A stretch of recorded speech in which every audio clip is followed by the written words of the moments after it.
Allô?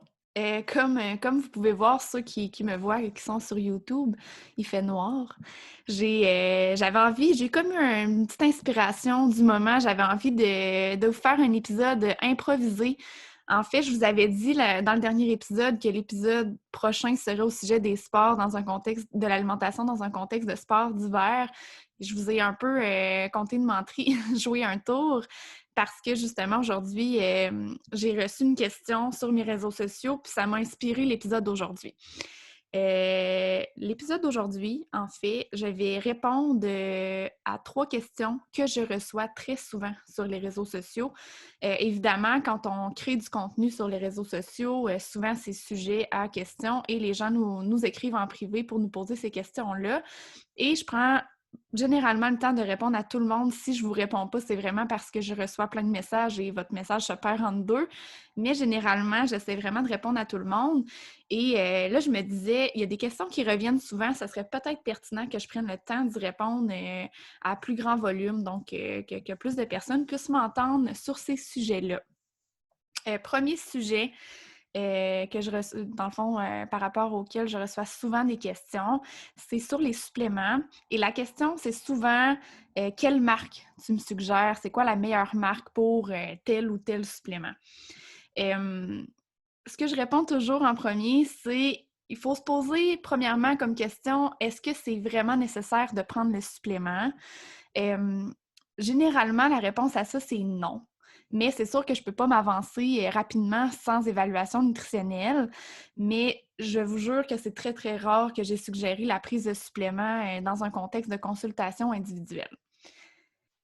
Si on se demande, premièrement, si le supplément est nécessaire ou non, je vous suggère d'aller consulter la classification ABCD des suppléments. Je vais mettre le lien dans les notes de l'épisode. Vous pourrez aller le consulter. C'est un document PDF, en fait, qui est divisé en différentes catégories de suppléments. Catégorie A, B, C et D. La catégorie A, c'est les suppléments en fait, qu'il y a suffisamment de données scientifiques pour dire que oui, ce supplément-là est efficace et est sécuritaire également. La catégorie B, c'est que ça pourrait être efficace dans certains contextes, mais présentement, on l'utilise dans des protocoles plus scientifiques, justement dans les études. La catégorie C, c'est il y a suffisamment d'études pour dire que actuellement, ça ne fonctionne pas. Puis la catégorie D, c'est dangereux. On ne recommande pas du tout de les utiliser. Ça peut même être dangereux.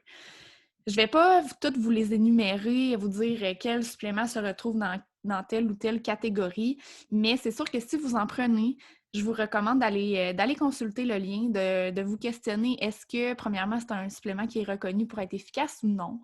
Je peux vous en nommer un qui est très, très, très populaire, que les gens qui le prennent pensent qu'il peut avoir des bénéfices, alors que les études nous disent un petit peu le contraire, c'est les BCAA.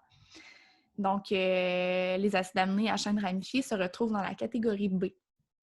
Donc, ce qui veut dire que présentement, il n'y a rien qui démontre qu'ils sont efficaces. Pourtant, la consommation de ces suppléments-là est assez élevée là, dans la population sportive. Ça, c'est un exemple parmi tant d'autres.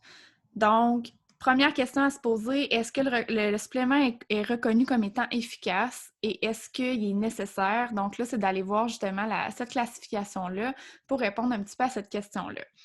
Quand je demande aussi est-ce qu'il est nécessaire, c'est qu'il faut se demander est-ce qu'on est capable d'aller chercher ces nutriments-là dans les aliments? Parce qu'évidemment, un supplément, c'est toujours des nutriments, généralement, et ces nutriments-là, on peut aller les chercher dans les aliments. Et souvent, c'est beaucoup plus efficace, justement, d'aller les chercher dans les aliments parce que l'aliment, c'est une matrice alimentaire composée de différents nutriments et ça a un impact au niveau de la digestion et tout. Alors que le supplément, ça va être souvent un ou quelques nutriments isolés. Donc là, c'est sûr que souvent, c'est moins efficace. On est mieux d'aller chercher une panoplie de nutriments avec les aliments. Ensuite de ça, si jamais on se dit oui, le supplément il est nécessaire, il n'y a pas d'autre option au niveau alimentaire, il n'y a pas d'option, je ne peux pas aller chercher mes protéines, par exemple, dans un smoothie que j'amènerai après mon entraînement ou peu importe. Là, c'est de se demander est-ce que le supplément est reconnu comme étant sécuritaire. Ce que je veux dire par là, c'est que Il y a beaucoup, beaucoup de suppléments qui sont contaminés par des substances considérées dangereuses, donc de la catégorie D des suppléments. Et il y a certains suppléments qui sont certifiés, donc on est sûr qu'ils ne sont pas contaminés avec ces substances-là.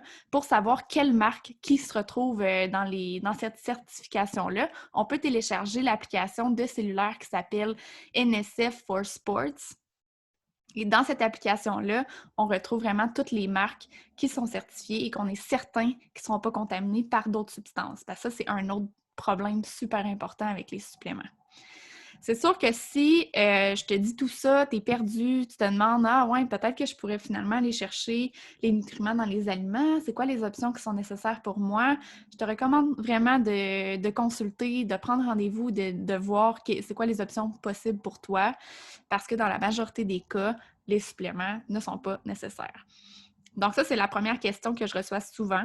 Je sais, j'ai peut-être donné une réponse vague, là, mais en gros, c'est faut se demander si c'est nécessaire, il faut se demander s'il est reconnu comme étant efficace avec la classification ABCD et si oui, il faut se demander est-ce qu'il est sécuritaire en termes de contamination et ça, c'est vraiment l'application le NSF for Sports, puis je mettrai aussi le lien dans les notes de cette application-là. Si on passe à la deuxième question, c'est souvent en lien avec les collations. Donc, la question peut autant être est-ce que je devrais manger une collation avant l'entraînement? Est-ce que c'est nécessaire? Ou bien je m'entraîne tard en soirée. Est-ce que je devrais manger une collation après nécessairement? C'est pas obligatoire. La réponse plate à cette question, c'est ça dépend. Il y a tellement de facteurs qui vont influencer la prise de collation ou non. Si on prend le avant-entraînement, c'est sûr que si ça fait plus de 3 ou 4 heures que tu as mangé, oui, ça pourrait être intéressant d'aller prendre une collation avant ton entraînement, étant donné que ça fait longtemps que tu n'as pas mangé. Aussi, tout dépendant de ce que tu t'en vas faire.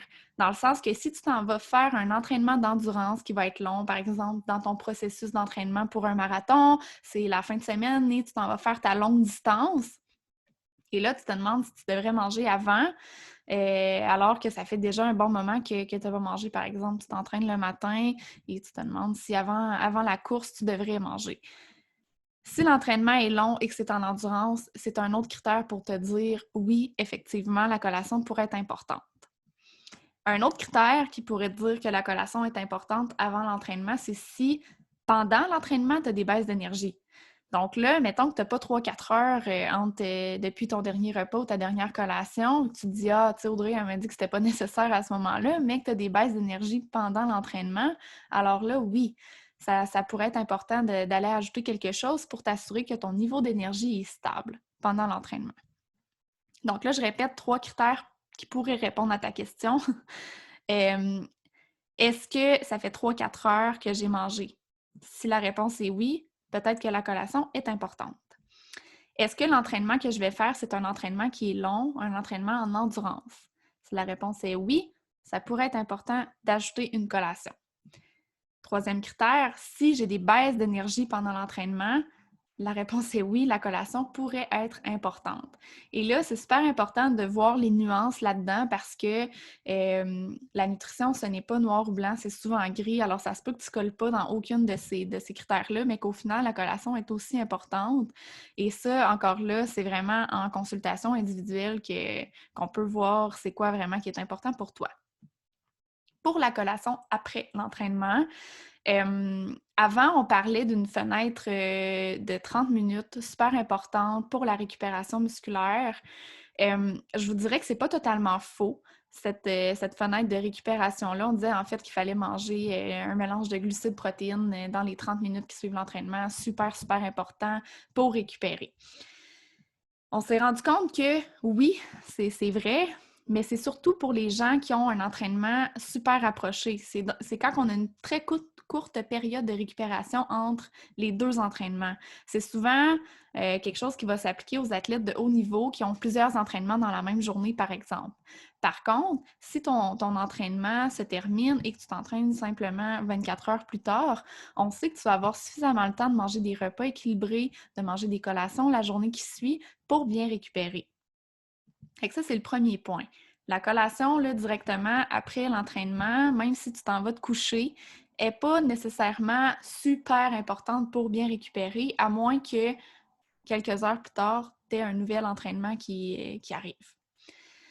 Si tu décides de ne pas manger de collation après ton entraînement, que tu t'en vas te coucher, mais que tu travailles la nuit et que tu as faim, ben là, oui, ça pourrait dire que la collation après, elle aurait été nécessaire parce que c'est pas le fun de se réveiller la nuit parce qu'on a faim. Donc, ça, c'est un autre contexte qui pourrait expliquer l'importance de la collation après l'entraînement.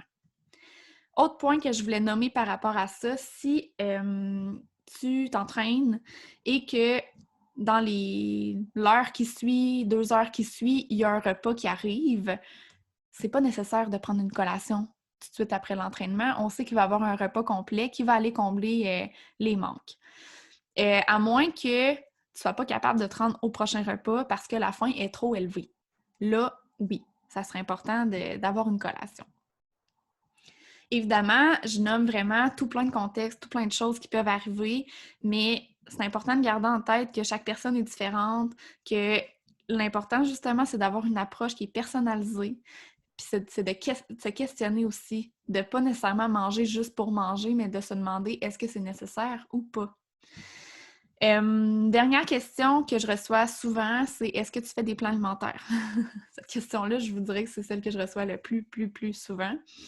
Et ma réponse à ça, c'est non. Même si je travaille en nutrition sportive, je ne fais pas de plan alimentaire, à part dans certains contextes. Et je parle principalement des gens qui font des sports d'endurance et qu'en compétition, par exemple, quelqu'un qui fait un marathon, un triathlon, des choses comme ça. En compétition, c'est important de faire une surcharge en glycogène avant l'entraînement, avant la compétition. Et là, je vais faire un plan précis parce qu'on veut des quantités de glucides précises à ce moment-là, mais c'est un plan qui dure quelques jours. C'est pas un plan sur le long terme. Pourquoi je fais pas de plan alimentaire sur le long terme? C'est parce que ça dure pas sur le long terme. Donc, un plan, c'est quelque chose qu'on va suivre un moment. C'est un peu comme une diète, en fait, ou un régime, ou des règles alimentaires. On peut appeler ça de différentes façons, mais il reste que c'est tout le même type de choses qu'on suit. C'est des règles qu'on s'impose au niveau de l'alimentation. Fait que c'est pas quelque chose qui fonctionne à long terme nécessairement.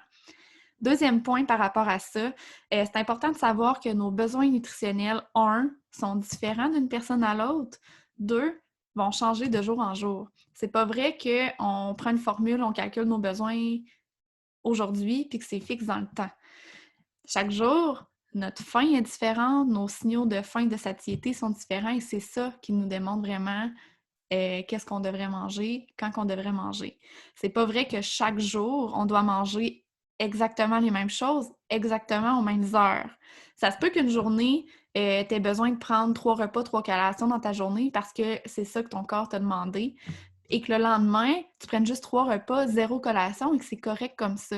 Fait que là, c'est vraiment important de s'adapter à notre corps et c'est sûr qu'en consultation individuelle, on travaille ça ensemble, c'est des choses qu'on voit, c'est des choses qu'on parle et l'approche est plus au niveau de l'optimisation de l'alimentation autour de l'entraînement plutôt qu'un plan alimentaire que je vous lance, que je vous donne et que vous allez garder quelques temps et qui ne fonctionnera pas à long terme. Donc, voilà les 3 questions que je reçois le plus souvent par rapport à la nutrition sportive. Tu me diras, en fait, si tu aimes ce genre d'épisode-là, si tu aimes les réponses aux questions et je déciderai peut-être d'en faire d'autres. Alors, pour le prochain épisode, comme je vous disais, je suis en train de travailler sur l'alimentation dans un contexte de sport d'hiver. Quand il fait froid, est-ce qu'on devrait adapter certaines choses au niveau de notre alimentation ou c'est pareil comme si la température ambiante était normale? Donc, on en parle dans un prochain épisode qui va probablement venir très bientôt dans les prochaines semaines. Sur ce, je vous souhaite de passer une belle journée, une belle semaine et on se dit à la prochaine!